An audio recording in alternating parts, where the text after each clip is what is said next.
ತಪಸ್ಸನ್ನ ಮಾಡುವಂಥವ್ರು ನಮ್ಮ ಜೀವನದಲ್ಲಿ ಗುರು ಮತ್ತು ಗುರಿ ಎರಡೂ ಕೂಡ ನಾವು ಇಟ್ಕೊಂಡು ನಾವು ಬದುಕಬೇಕಾಗ್ತದೆ, ನೀವು ಕೂಡ ಮಾರ್ಗದರ್ಶನವನ್ನು ಕೊಡಬೇಕಾಗ್ತದೆ. ಸ್ವಾಮಿ ವಿವೇಕಾನಂದ ಅವರ ವಿಚಾರ, ರಾಮಕೃಷ್ಣ ಅವರ ಶಿಷ್ಯ ಪರಮಹಂಸ ಅವರ ವಿಚಾರ, ಗುರು ವಿಚಾರ ಪ್ರಸ್ತಾವನೆ ಮಾಡ್ತಾರೆ.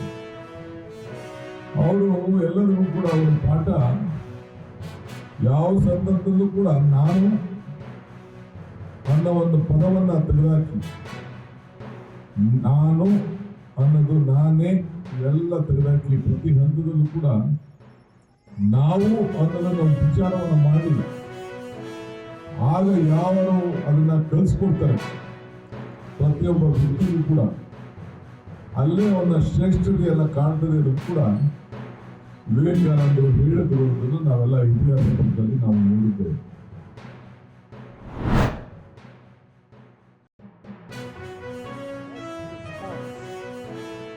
That India can give to these volatile or uncertain times is through our youth, all of you in this room, who represent India's ability to be brave.